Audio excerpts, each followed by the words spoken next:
आऊज़ुबिल्लाहि मिनश्शैतानिर्रजीम बिस्मिल्लाहिर्रहमानिर्रहीम। अस्सलाम वालेकुम एवरीवन।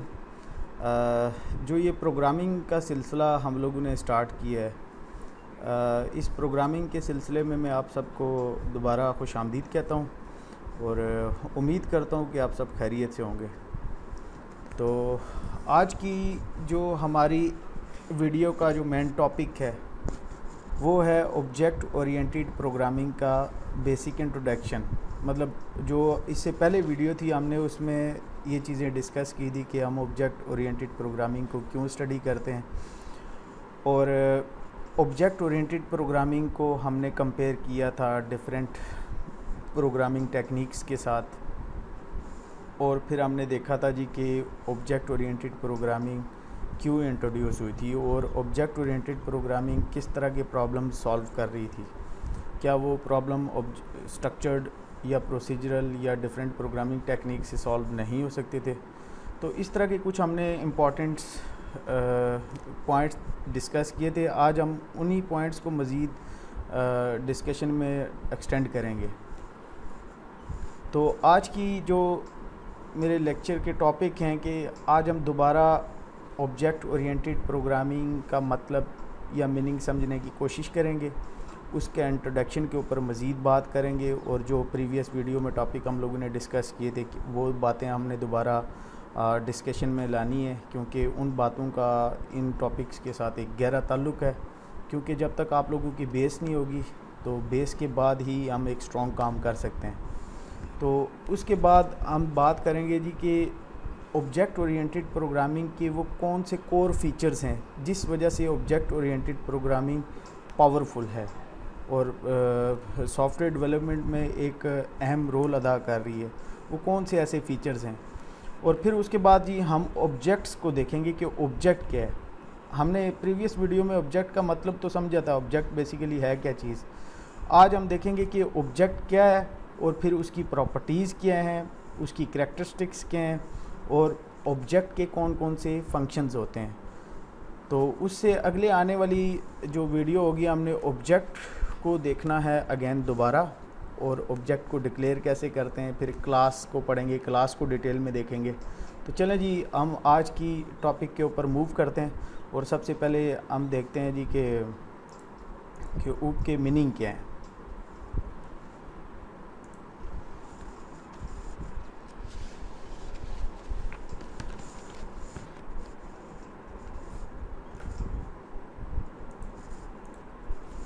अगर आप ऑब्जेक्ट ओरिएंटेड प्रोग्रामिंग टर्म के ऊपर गौर करें तो ऑब्जेक्ट ओरिएंटेड प्रोग्रामिंग ये तीन वर्ड्स हैं। ऑब्जेक्ट ओरिएंटेड प्रोग्रामिंग ये तीन वर्ड्स हैं।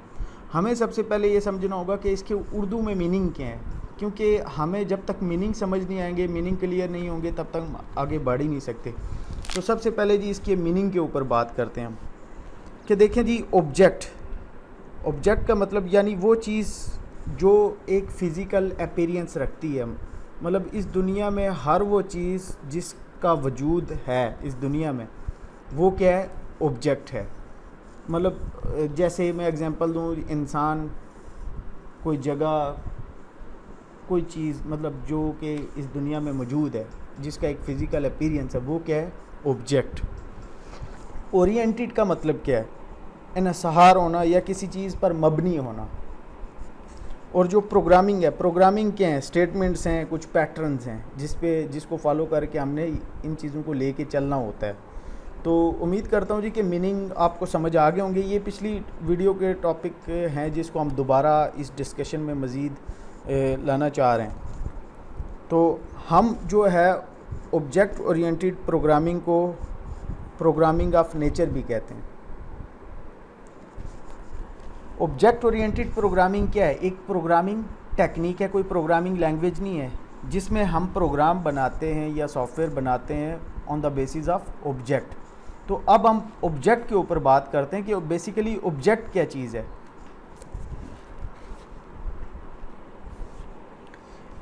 ऑब्जेक्ट पे जाने से पहले हम ये देख लेते हैं कि हम जब असल ज़िंदगी में कंप्यूटर प्रोग्राम का इतलाक़ करते हैं तो सबसे बड़ा मसला हमें पता है कौन सा आता है कि प्रोग्राम हमने कंप्यूटर को मद्देनज़र रखते हुए बनाया होता है। तो लिहाजा असल ज़िंदगी के मसाइल को समझने से हम लोग कासिर रहते हैं। तो ऊब को समझने से पहले तफसीलन हम ये बात समझ लेते हैं कि ऊब के अलावा हम क्या करते थे, क्या करते आ रहे हैं, और ऊब और उसके फ़वाइद को हम समझने में फिर आसानी हो जाएगी हमारे लिए। तो हमने प्रीवियस वीडियो में देखा था जी कि प्रोग्रामिंग टेक्निक्स थी, वो कितनी थी, 4 थी। मतलब कि एक थी प्रोसीजरल, जिसे स्ट्रक्चरल हम कह रहे थे। उसमें हमने बात की थी कि जी कि हम प्रॉब्लम को क्या करते हैं, छोटे छोटे मॉड्यूल्स में डिवाइड कर देते हैं। और दूसरी थी कौन सी, ऑब्जेक्ट ओरिएंटेड प्रोग्रामिंग, जिसमें हम प्रोग्राम को लिखते हैं ऑब्जेक्ट की मदद से। और तीसरी इवेंट ड्रिवन प्रोग्रामिंग, और चौथी थी वीएल प्रोग्रामिंग। हमने इनके ऊपर बात की थी और हमने देखा था जी कि ऊप क्यों इंट्रोड्यूस हुई थी। तो हमने कहा था जी कि अगर हम प्रोग्राम को अगर हम 2 हिस्सों में डिवाइड करें, तो एक है फंक्शनल डिकम्पोजिशन होती है, या दूसरी जो उसकी टाइप है वो है डाटा डिकम्पोजिशन। तो फंक्शनल डिकम्पोजिशन क्या होती है कि हम इसमें प्रोग्राम को छोटे छोटे मॉड्यूल में तकसीम कर देते हैं, डिवाइड कर देते हैं उस चीज़ को, और इसमें हम कंप्यूटर की स्पीड और एग्जीक्यूशन और काम के तरीक़ेकार को देख रहे होते हैं फंक्शनल डिकम्पोजिशन में। और दूसरा जो प्रोग्राम को हमने जिस हिस्से में डिवाइड किया है, डाटा डिकम्पोजिशन, इसमें हमारी सारी जो हमारा फोकस होता है उसके स्टोरेज पर होता है। ये कितना डाटा स्टोर करेगा, हमने डाटा को कैसे अरेंज करना है और डाटा को किन किन मेथड से अरेंज करना है। तो चाहे ये दोनों तरीके से, एक प्रोग्राम को हमने डिवाइड तो कर लिया, दोनों तरीक़ों से हमने देखो कि हमने प्रोग्राम बनाया कंप्यूटर को मद्देनज़र रखते हुए। तो मतलब असली ज़िंदगी को हमने साइड पे कर दिया है। तो इसके बरक्स ऊप में हम असली ज़िंदगी को सामने रखते हुए प्रोग्राम बना रहे होते हैं। सबसे बड़ा फ़ायदा ऊप का ऊप इंट्रोड्यूस क्यों हुई थी, ताकि हम रियल वर्ल्ड के प्रॉब्लम को सॉल्व कर सकें। तो ऊप और बाकी तमाम अप्रोचेस में फ़र्क यही है कि तमाम तरीक़ों में हम ये बताते हैं कि मसला हल कैसे करना है, जबकि ऊप में हम ये बताते हैं कि व्हाट टू सॉल्व, कि हमने क्या मसला हल करना है। तो जब हमें मज़ीद इसके ऊपर हम बात करें, तो प्रोग्रामिंग के जो साइंटिस्ट हैं उन्होंने इतनी रिसर्च की कि उन्होंने आम ज़िंदगी के मसाइल को हल करने के लिए ऊप को इंट्रोड्यूस किया। क्यों कि ऊप की मदद से हम रियल वर्ल्ड और रियल टाइम प्रॉब्लम हम सॉल्व करने लग गए। तो ऊप इस वजह से इंट्रोड्यूस हुई थी। तो अगर हम बात करें अब ऑब्जेक्ट की, तो हमने कहा तो है कि ऑब्जेक्ट ओरिएंटेड प्रोग्रामिंग एक टेक्निक है जिसमें हम क्या करते हैं, इस टेक्निक का इस्तेमाल करते हुए क्या करते हैं, प्रोग्राम लिखते हैं on the basis of objects. तो अब देखें ऑब्जेक्ट क्या चीज़ है। Object is a collection of data and function. अब देखें 2 चीज़ें आ गई हैं, डाटा एंड फंक्शन। अब ऑब्जेक्ट के, कोई भी ऑब्जेक्ट है ना, देखें उसका कुछ डाटा होता है और उसके कुछ फंक्शंस होते हैं। जैसे फॉर एग्जांपल मैं कहूँ जी कि मैं एक ऑब्जेक्ट हूँ, मेरा डाटा क्या है, मेरा नाम, मेरी एज, मेरा रोल नंबर, मेरी क्लास, मेरी एजुकेशन, ये क्या है, मेरा डाटा में आ रहा है। मेरे फंक्शंस क्या हैं, मतलब मैं क्या करता हूँ, मतलब मैं खाता हूँ, सोता हूँ, पीता हूँ, उठता हूँ, बैठता हूँ, ये क्या है मेरे फंक्शंस। तो अब देखें जी, मैंने क्या तो दिया है कि ऑब्जेक्ट जो है वो डाटा और उसके फंक्शन की कलेक्शन है। और आपको पता है कि हमने पहले भी बात की है कि हर वो चीज़ जिसका इस दुनिया में वजूद है वो चीज़ क्या है, ऑब्जेक्ट कहलाती है। तो ऑब्जेक्ट में 2 चीज़ें हमने बता दी हैं कि ऑब्जेक्ट में 2 चीज़ें आती हैं, ऑब्जेक्ट का डाटा या उसके फंक्शंस।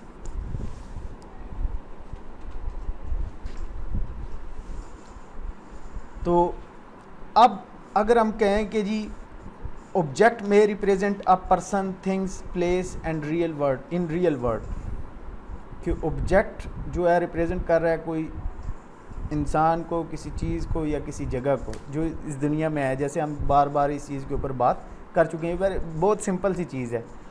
तो अगर हम कहें कि ऑब्जेक्ट ओरिएंटेड प्रोग्रामिंग में डाटा और उसके जो फंक्शंस हैं, पॉसिबल फंक्शंस जो होते हैं, वो ग्रुप्ड होते हैं। अब इस बात का क्या मतलब है, जैसे फ़र्ज़ करें जी कि मैं कहूँ जी कि आप लोगों की क्लास है जी BS CS सेकंड, ये क्या है, एक ग्रुप हो गया। एक दूसरी क्लास है जी कि BS CS फोर्थ या फिफ्थ, ठीक है, ये क्या है, एक ग्रुप हो गया। तो ये दो ग्रुप हैं मतलब जिनका आपस में रिलेशन होता है। और इसमें जो ऑब्जेक्ट ओरिएंटेड प्रोग्रामिंग में हम प्रोग्राम बना रहे होते हैं, जैसे जैसे नॉर्मल ज़िंदगी में हो रहा होता है, एक ऑब्जेक्ट का दूसरे ऑब्जेक्ट के साथ जिस तरह इंटरेक्शन हो रही होती है, जिस तरह वो आम ज़िंदगी में मसले मसाइल हल कर रहा होता है, तो इसी तरह हम क्या करते हैं, उसी चीज़ को जहन में रख के हम प्रोग्राम बनाना शुरू कर देते हैं। प्रोग्राम से मुराद ये है कि हम उसी तरह की स्टेटमेंट्स बनाना शुरू कर देते हैं। तो आगे देखें, object oriented program are easier to learn and modify. इस बात का क्या मतलब है, इसको सीखना और मॉडिफाई करना कैसे आसान है, कि इसमें देखें काम आसान कैसे है कि जैसे जैसे नॉर्मल ज़िंदगी में एक इंसान या कोई ऑब्जेक्ट जैसे जैसे नॉर्मल ज़िंदगी में काम कर रहा है, तो हम उस चीज़ को अगर जहन में रखते हैं तो उस चीज़ को जहन में रखते हुए बस स्टेटमेंट्स लिखना शुरू कर देते हैं। तो जब वो अगर फ़र्ज़ करें हमने इस तरह, तो इसको सीखना आसान हो गया। अब मॉडिफाई करना मतलब वही अगर प्रॉब्लम हमें आगे जाके दोबारा होती है उसी से रिलेटेड, हम क्या करते हैं, उसको अगर मज़ीद अगर हमने उसको अपडेट करना हो या उसके अंदर कोई चीज़ मज़ीद ऐड करनी हो कि नहीं भाई ये प्रॉब्लम उस तरह सॉल्व नहीं ठीक हुई थी, हम इस पे ये मेथड अप्लाई करते हैं, तो इस तरह हमारा प्रॉब्लम मज़ीद सॉल्व हो जाएगा। तो मतलब वो ऑब्जेक्ट ओरिएंटेड प्रोग्रामिंग ने ज़िंदगी प्रोग्रामिंग की दुनिया में बहुत ज़्यादा आसानियाँ पैदा कर दी हैं। और आगे बात करते हैं जी कि object oriented programming is a powerful technique to develop a software. Software को डेवलप करने के लिए एक पावरफुल टेक्निक है। कैसे ये पावरफुल टेक्निक कैसे है, ये हम आगे इसके फ़ीचर्स के ऊपर बात करेंगे। मतलब जैसे मैं कहूँ जी कि ऑब्जेक्ट इसका एक कोर फीचर है, उसके बाद जी क्लास इसका एक कोर फीचर है। तो अब देखें इसके कोर फीचर्स की मदद से ये पावरफुल टेक्निक बनी है। और दूसरा ये कि इसमें हम प्रोग्राम या किसी चीज़ को एनालाइज करते हैं ऑब्जेक्ट की मदद से। मतलब फ़र्ज़ करें मैंने एक रियल टाइम की प्रॉब्लम उठा ली है जिसको मैं सॉल्व करना चाह रहा हूँ, तो मैं क्या करूँगा कि मैं उसी चीज़ का एक स्केच बना लूँगा, उस चीज़ को फिर मैं इम्प्लीमेंट कर दूँगा। मतलब मैं उसी चीज़ को एनालाइज भी कर रहा हूँ, डिज़ाइन भी कर रहा हूँ on the basis of objects. मतलब मुझे अब पता है कि जी ये इस बंदे के साथ किस तरह इंटरेक्शन है, इस बंदे को क्या मसला आया था, इस बंदे ने फिर क्या सलूशन दिया था। देखिए नॉर्मल मेरे एग्जाम में ना एक स्केच बन रहा है। तो अब आगे देख लें कि जी कि ऑब्जेक्ट ओरिएंटेड प्रोग्रामिंग के डिफरेंट फ्लेवर्स हैं। जैसे C++ हो गया, स्मार्ट टॉक हो गई, ईफल हो गया, जावा हो गई, C#, पाइथन, PHP, ये सारी क्या हैं, ऑब्जेक्ट ओरिएंटेड प्रोग्रामिंग है, प्रोग्रामिंग लैंग्वेजेस हैं या प्रोग्रामिंग फ्लेवर्स हैं। तो ये था बेसिक सा इंट्रोडक्शन ऑब्जेक्ट ओरिएंटेड प्रोग्रामिंग का। तो अब मैंने बात की थी पिछली स्लाइड में जी कि ये देखें यहाँ पे कि object oriented programming is a powerful technique to develop a software. तो वो पावरफुल टेक्निक किस तरह है, वो इन फीचर्स की मदद से है। Features of object oriented programming के ऑब्जेक्ट बेसिकली क्या है, एक कोर फीचर है ऑब्जेक्ट ओरिएंटेड प्रोग्रामिंग का। क्योंकि ऑब्जेक्ट ओरिएंटेड प्रोग्रामिंग में जब हम प्रोग्राम बनाते हैं तो on the basis of object ही बनता है। और ऑब्जेक्ट क्या एक एंटिटी है जिसके अंदर एक एंटिटी की दो चीज़ें आती हैं, डाटा या उसके फंक्शंस होते हैं। हम आगे ऑब्जेक्ट को देखेंगे अभी। दूसरा जो इसका कोर फीचर है वो है क्लास, कि class are design for creating object. Object के लिए ना एक क्लास डिफ़ाइन की जाती है। जैसे मैं कहूँ जी कि मैं ये कंप्यूटर साइंस डिपार्टमेंट है, ये क्या है, एक क्लास है। इसकी सब क्लासेस कौन सी हैं जी, मतलब क्लास से मुराद एक ग्रुप है। क्लास एक कीवर्ड भी है, क्लास एक ग्रुप है, एक ब्लूप्रिंट है। मतलब अगर फ़र्ज़ करें एक क्लास है, उसमें आप सारे क्या हैं उसके ऑब्जेक्ट्स हैं। अगर आपको बाहर क्लास से निकाल दिया जाए तो क्लास क्या है, एक ब्लूप्रिंट है, मतलब एक बॉक्स है। आपके ऑब्जेक्ट के बगैर क्लास कुछ मीनिंग है ही नहीं है, ठीक है। तो तीसरा जो है रियल वर्ल्ड मॉडलिंग, ये भी इसका एक बहुत बड़ा फीचर है, क्योंकि हम आम ज़िंदगी की प्रॉब्लम्स को सॉल्व कर रहे होते हैं ऑब्जेक्ट की मदद से, ऑब्जेक्ट ओरिएंटेड प्रोग्रामिंग टेक्निक की मदद से। जो चौथा इसका सबसे बड़ा फीचर है वो है रीयूजिबिलिटी, कि मतलब ऑब्जेक्ट ओरिएंटेड प्रोग्रामिंग आपको ये फैसिलिटी प्रोवाइड करती है कि आप एक पुरानी चीज़ का इस्तेमाल करके एक नई चीज़ इंट्रोड्यूस कर सकें। और इसके लिए इसने मेथड दिया हुआ है जी, जिसे हम इनहेरिटेंस कहते हैं। इनहेरिटेंस भी क्या एक मेथड है, एक टेक्निक है जो कि आपको या प्रोग्रामर को अलाउ करती है कि वो एक पुरानी चीज़ को इस्तेमाल करके एक नई चीज़ इंट्रोड्यूस कर दे। तो ये इसका सबसे बड़ा फ़ायदा ये भी है। और जो पांचवा इसका सबसे इम्पॉर्टेंट फ़ीचर है इंफॉर्मेशन हाइडिंग या इनकैप्सुलेशन इसे कहते हैं। तो ये क्या चीज़ है कि इनकैप्सुलेशन नाम है डाटा और फंक्शन को एक साथ एक ऑब्जेक्ट में रखने का। एक ही ऑब्जेक्ट में डाटा और उसके फंक्शन को रख दो, इस चीज़ को हम क्या कहते हैं, इनकैप्सुलेशन या इंफॉर्मेशन हाइडिंग। और ऑब्जेक्ट जो बनता है उस बनाने के तरीक़ेकार को हम क्या कहते हैं, इनकैप्सुलेशन। तो आप लोगों ने कभी सोचा है कि कैप्सूल का जो लफ्ज़ हम क्यों इस्तेमाल करते हैं? कैप्सूल जो नॉर्मल रूटीन में इस्तेमाल होता है, मेडिकल टर्मिनोलॉजी है। तो हमने एक कैप्सूल सब लोगों ने देखा होगा। इस कैप्सूल के अंदर ना देखें वो पाउडर होता है, वो कोई दवाई होती है जो उन लोगों ने क्या की होती है, बंद की होती है। वो क्यों की होती है? ताकि वो बैरूनी असरात से महफूज रहें।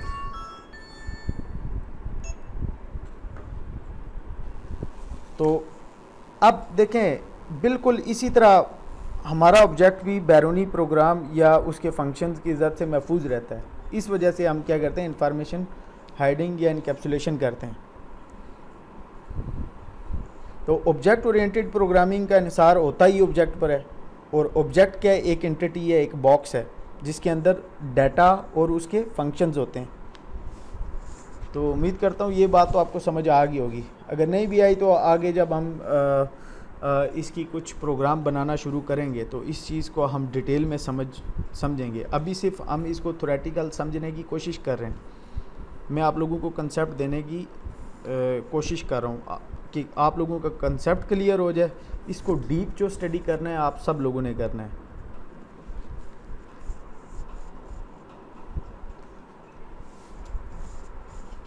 और आगे जो छठा इसका फीचर है जी, वो है पॉलीमॉर्फिज्म। पॉलीमॉर्फिज्म मतलब पॉलीमॉर्फिज्म इसका एक सबसे बेस्ट फीचर है। मतलब एक ही चीज़ को डिफरेंट फॉर्म या उसकी मल्टीपल फॉर्म में दिखाना, तो इसको हम क्या कहते हैं, पॉलीमॉर्फिज्म।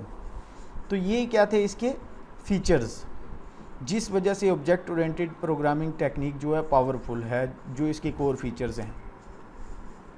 तो ये फीचर्स जब आप डिटेल में स्टडी करेंगे तो मतलब ये इतनी मुश्किल चीज़ें तो नहीं हैं, ये आपको समझ आ जाएंगी।